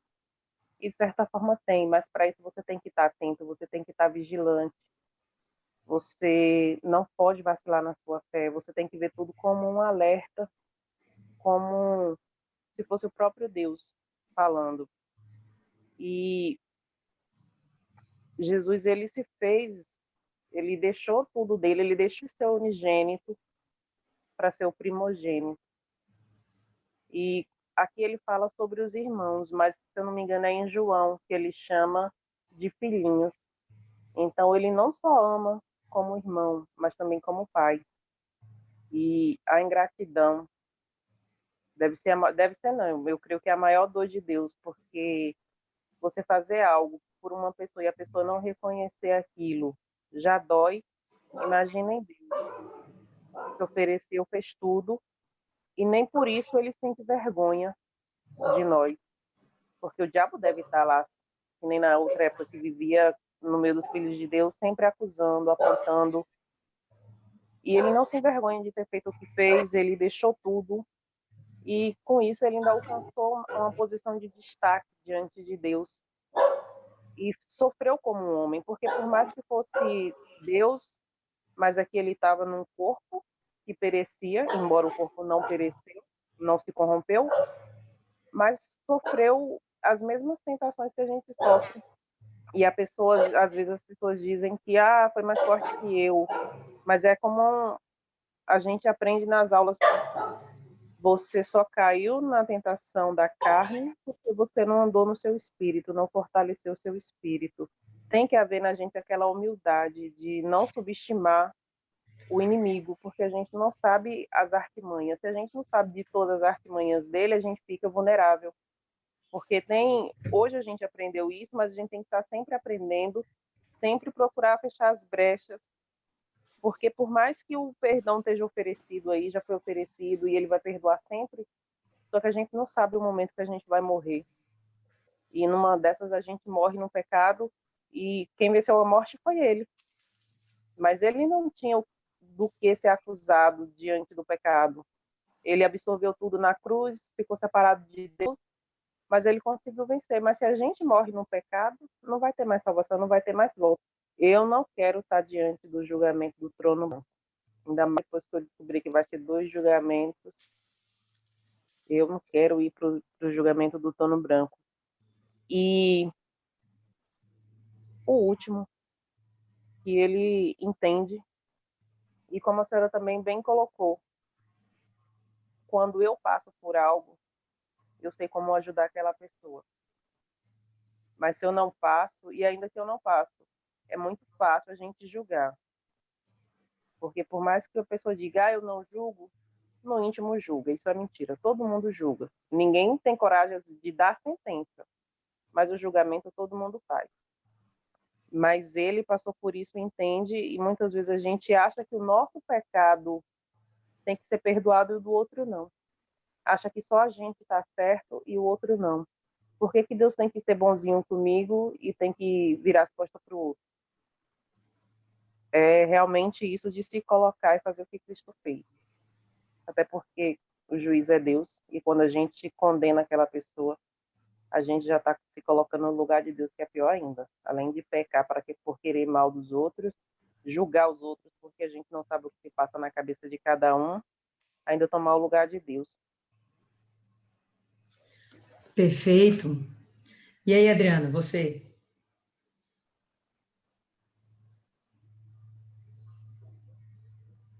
Jesus. Hoje ela tá ditadora. Deixa eu dizer o que eu entendi. Vou até dizer que eu escrevi na cabeça. Eu entendi aqui que Jesus, que a gente tem que guardar a palavra, todo ensinamento, buscando estar sempre nascendo de novo a cada dia. Que não venhamos descuidar da nossa salvação. Jesus, ele foi, assim, extremamente... Não tem nem palavras para a gente dizer o amor que ele teve por nós, né? Se a gente for ver, ele veio para os judeus. Em consequência da negação dos judeus, nós tivemos o privilégio de alcançar essa graça. Então, ele desceu do trono dele, né? Ele se fez carne, ele andou no mundo, ele conheceu as nossas dores. Então, tudo que nós passarmos não vai ser a gente não vai poder dar desculpa porque ele passou por tudo também.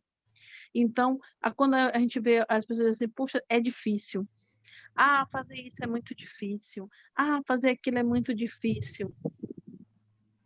E Jesus pode dizer o quê? Ele não pode dizer, a gente não temos como justificar a nossa infidelidade para Jesus.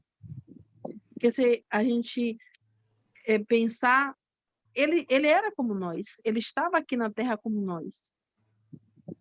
Então, por que nós colocarmos desculpa para não viver uma vida buscando a santidade? Né?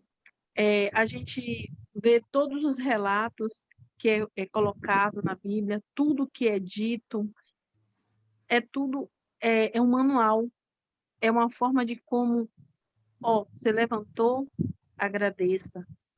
Você comeu, agradeça. Você sentiu dor, agradeça. Porque você está vivo. Você está vivo. Você está tendo a oportunidade. Se você errou hoje, peça perdão e não cometa o mesmo erro amanhã. A gente tem vários exemplos dentro da Bíblia, né? O exemplo de Davi, o exemplo de Abraão com a obediência, o de Davi por pedir perdão e não cometer o mesmo erro, né? A gente tem vários exemplos que a gente tende a seguir, mas o maior exemplo que ficou para todos, para tudo e todos, foi Jesus. Porque ele era rei, vivia na glória dele, e por amor, ele veio nesse mundo, andou nesse mundo, sofreu, foi maltratado, e mesmo assim, ele não deixou que nada disso tivesse interferência no amor que ele sentia por nós. Que ele poderia abandonar tudo. Ai, meu pai, não dá não, esse povo aqui extermina de novo. Faz o que o Senhor fez com Noé, lá em Noé. Bora acabar com essa raça, porque, como ele dizia, né, raça de víboras.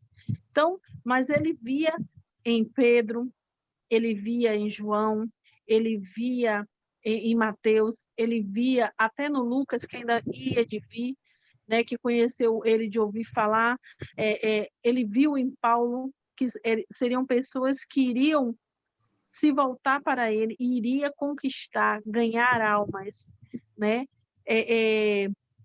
Ele deixou todo ensinamento, ele veio evangelizar, deixar o evangelho, evangelizar e ensinar aos discípulos, esses discípulos transmitir esta palavra para a gente, para que a gente também evangelize e ensine a outros a evangelizar.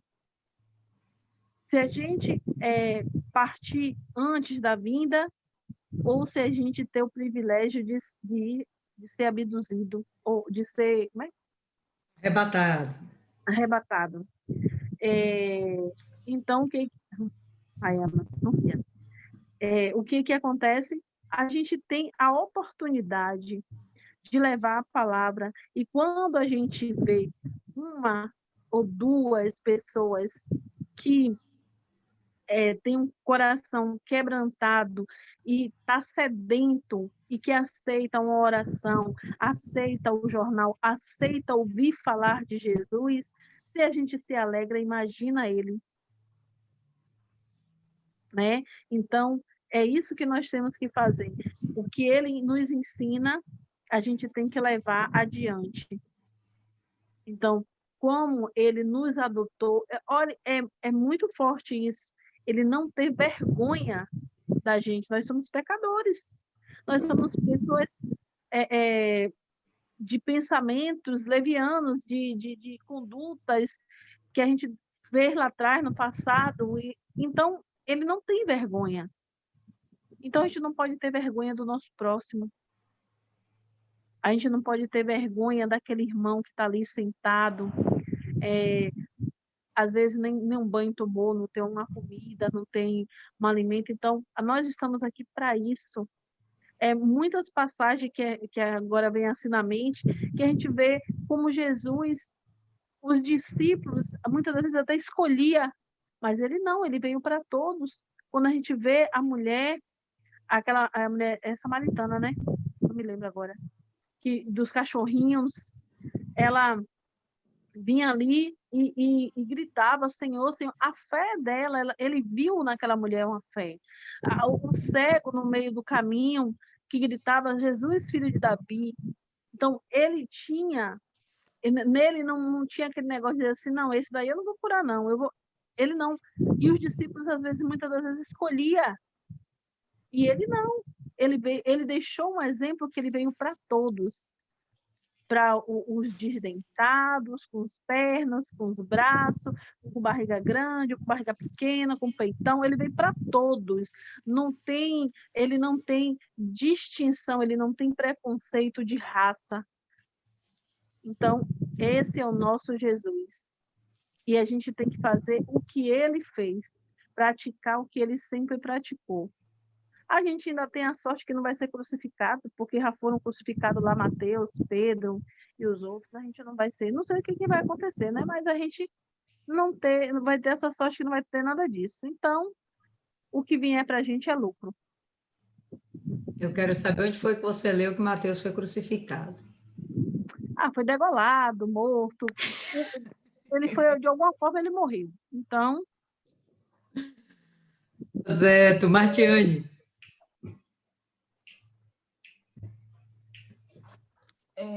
Tá todo mundo me ouvindo bem, né? Sim, sim. A gente está diante de um livro que é muito contestado hoje em dia, né? A Bíblia. Por quê? Porque é do ser humano ele ter dificuldade de aceitar a verdade, né? Ele procura de todas as formas fugir da verdade. Eu estava ouvindo uma coisa essa semana muito interessante, que o ser humano, ele evita o silêncio. Porque quando ele está em silêncio, está só ele com ele mesmo. E é naquele momento que Deus fala com ele.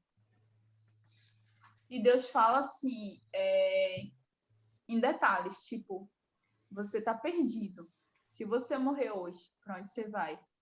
Deus, ele começa a falar, né? Olha só, o que é que você está fazendo da sua vida?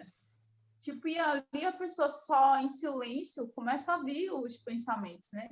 Mas, na verdade, não pensamentos em si, assim, digamos assim, indiretamente a voz de Deus falando com aquela pessoa, né? Você está mais do que perdido. Sozinho você não consegue. E, assim, a gente está diante de uma palavra que é a verdade, né? E as pessoas, elas buscam fugir dessa verdade, só que não tem como fugir, né? E a gente, parando assim para pensar, às vezes, as pessoas que estão lá fora, elas têm atitudes aparentemente normais aos olhos dele, né? Se prostituir, roubar, matar. Só que o que a gente diz das pessoas que elas conheceram essa palavra e praticam essas coisas, né? Digamos assim, Uma pessoa está lá no mundo deixa eu ver uma coisa aqui, das drogas, né? Por que ela se droga? Aí ela justifica, não porque eu não tive acompanhamento dos meus pais, né? Eles não eram presentes, lá fora eu tive amizades que me influenciaram e por isso eu uso droga.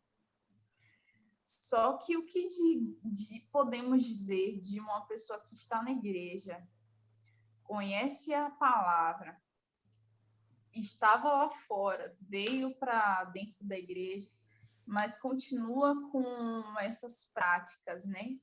Continua usando drogas e tal. Algumas se justificam, né? Não, é porque o vício é mais forte do que eu, não é porque eu não consigo vencer, eu já fiquei muitos anos, né, nessa coisa, né? E para mim é muito difícil. Só que a gente vê que não há, digamos assim, não há um esforço da parte da pessoa. Porque ninguém teve um passado bonito, né? Todo mundo teve um passado horrível e triste. E a gente vê que em um determinado momento alguém teve que sacrificar alguma coisa. Não só o Senhor Jesus, mas todo mundo que segue ele tem que se sacrificar, né? Então, as pessoas, por não quererem abrir mão, não quererem sacrificar, acharem difícil, acharem uma coisa assim, impossível, ser crente não é para mim, carregar uma Bíblia não é para mim, isso e aquilo não é para mim.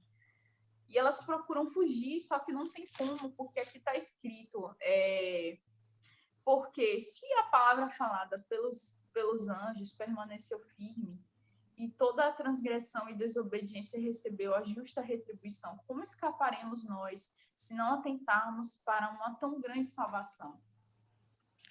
E se a gente não atentar para essa salvação, o que vai ser da gente? Não tem como escapar, né? O pessoal aí de fora tá todo mundo perdido por conta desse coronavírus, né? Não sabe se fecha, não sabe se abre, não sabe o que é que faz, não sabe. Ninguém sabe, tipo assim, fica 40 dias, fica 15 dias, depois, volta normal, depois volta 15 dias de novo, porque tá todo mundo assim, perdido, não tem uma luz, uma direção assim. Só que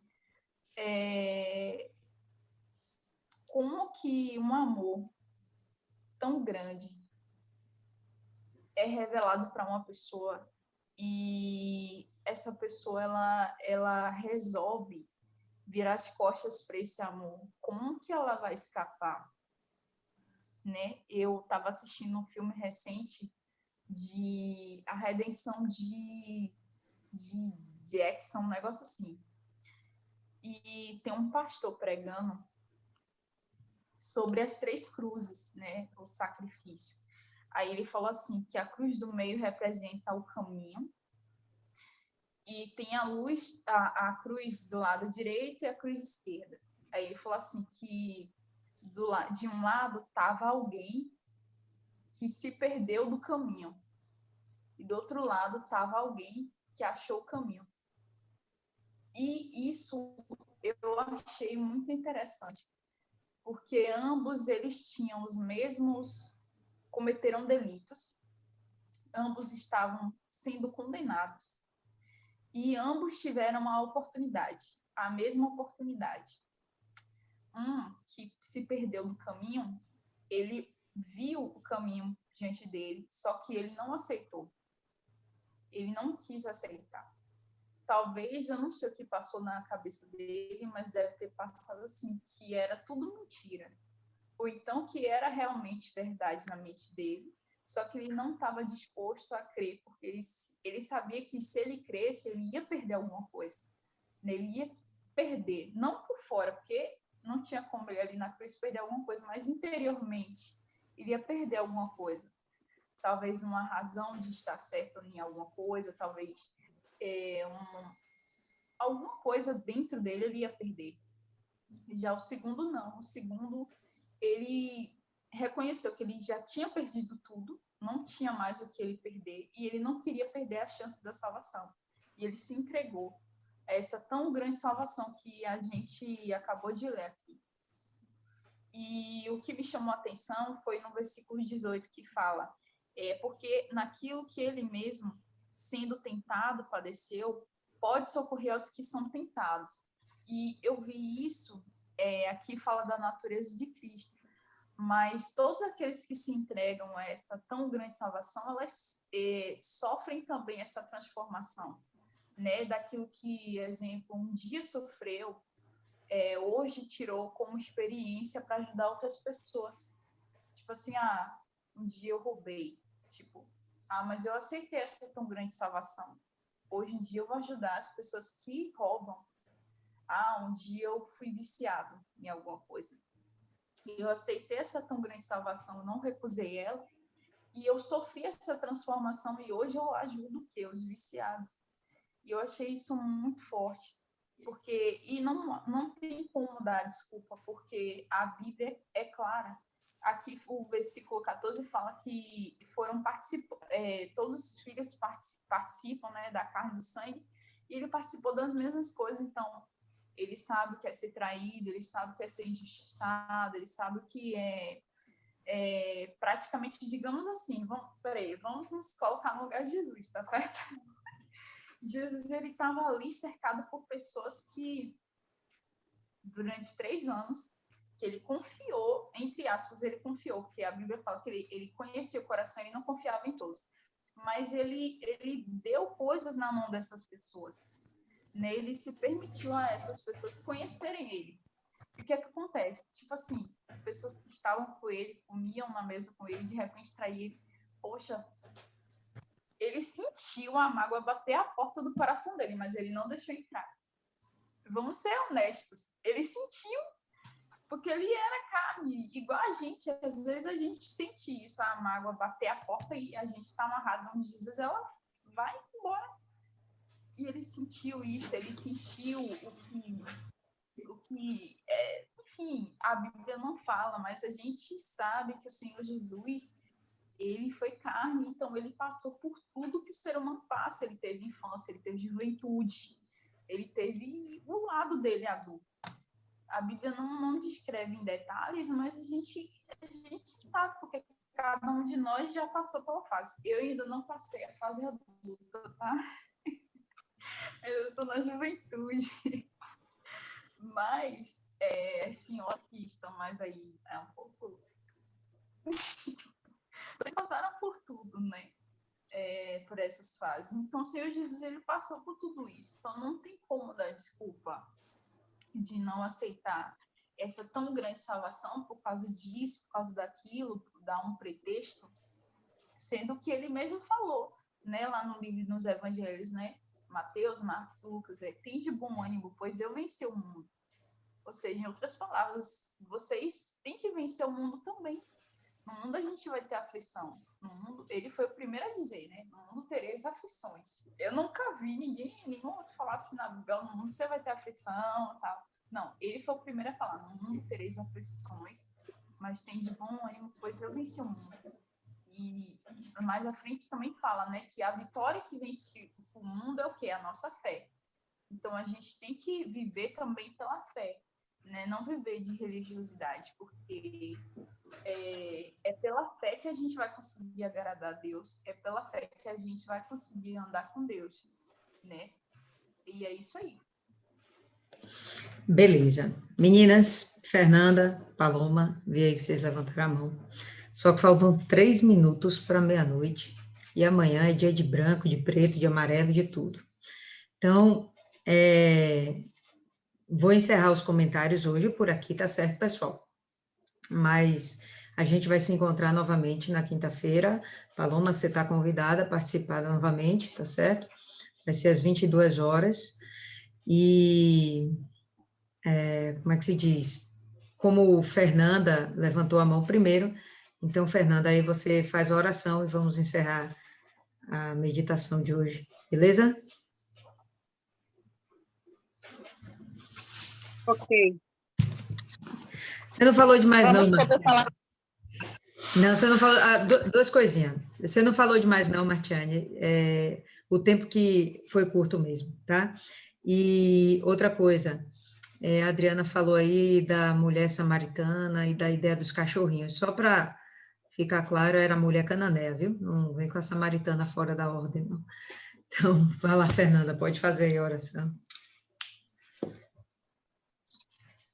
Senhor nosso Deus, Santo, poderoso e amado Pai, em nome de Jesus, ó Deus, nos colocamos na Tua santa e preciosa presença. Primeiramente, meu Pai, para dar graças por mais esse dia, por toda a Tua misericórdia, por todos os benefícios, meu Deus, que o Senhor dedicou a cada uma de nós no dia de hoje. Meu Deus, eu dou graças pela vida de cada uma dessas mulheres, meu Pai, que dedicaram seu sono, seu repouso, meu Pai, por este momento de meditação, reflexão na Tua palavra. Porque o que nós queremos, meu Deus, de fato, é estar, de alguma forma, mais próximas do Senhor. É buscar conhecer mais de Ti, meu Pai, nos alimentarmos da Tua palavra, da Tua presença, e nos fortalecermos cada dia mais em Ti, meu Deus. Espírito Santo, eu peço em nome de Jesus que venha cada dia mais sobre nós, venha nos revestir da Tua presença, da Tua força, de todos os Teus frutos e dons, conforme a Tua vontade, Senhor. Nos submetemos a Ti, meu Deus, na certeza que o Senhor faz o que é melhor por nós. Pedimos, meu Pai, que o Senhor, mais uma vez, nos fortaleça, que o Senhor guarde os nossos passos, nossas vidas, nossos planos, que o Senhor guarde os nossos familiares, meu Deus, e que o Senhor abençoe a nossa vida, conforme também a Tua vontade, Senhor. Nos submetemos a Ti, nos colocamos à Tua disposição para sermos instrumento. E para isso, mais uma vez, Senhor, pedimos que nos capacite, nos encha da Tua presença, usa a nossa boca, nosso corpo, nosso tempo, nossa atenção, meu Pai. Mas, meu Pai, de alguma forma, faça valer a pena essa nossa vida, meu Pai. Gasta essa nossa vida, Senhor, em favor das almas, em prol da Tua obra, meu Pai, em prol do nome de Jesus. Nós agradecemos por tudo, entregamos esse momento a Ti e pedimos que o Senhor continue conosco, porque nós continuamos em Ti, meu Pai. Graças Te damos por tudo, em nome do Pai, do Filho e do Espírito Santo. Amém. Amém, pessoal. Bom, deu meia-noite, né? Vocês viram. Então, enfim, a gente se encontra quinta-feira, pessoal. Deus abençoe. Não faltem quarta-feira, viu? Inclusive, eu vou pedir para vocês uma ajuda. Eu fui atender hoje uma pessoa que ela é membro lá de Lauro de Freitas. E aí eu comentei, né? E aí, como é que foi a reunião e tal? Domingo, pá. Ah, não, a igreja está fechada desde o domingo. Eu falei, como assim fechada? Não está fechada, não, está aberta. Não, está fechada. Você não viu, não, que o bispo deu recado, patati, patatá, não sei o quê. Gente, aquele recado foi para São Paulo. E aí o povo que já é meio acomodado, né, já, não, a Bahia está dentro, a Bahia não está dentro. Então, vamos fazer o seguinte, divulguem aí para seus contatos, entendeu? Bota nos seus stories, bota nos status de vocês, oremos muito, Rainha, viu? Que a igreja está aberta, então, bota cards, divulga o trabalho, né? Quem aí, cada um está no seu grupo e fala lá, olha, a gente tem reunião, tal hora, para que todo mundo entenda, tá certo? O maior número de pessoas possível, a gente tem que desfazer o trabalho que o diabo fez, porque a mensagem do bispo foi bem clara, foi para São Paulo, né? Mas aí o diabo plantou que é para o Brasil todo e não é. E eu estava conversando com o nosso pastor, o pastor Júlio, eu falei, pô, pastor, Lauro de Freitas está fechada. Não, não está não, tá fechada. Pô, tá gravando, é mesmo. Eu vou ter que dar um jeito de cortar essa zorra aí depois. Né? Não, tá fechada.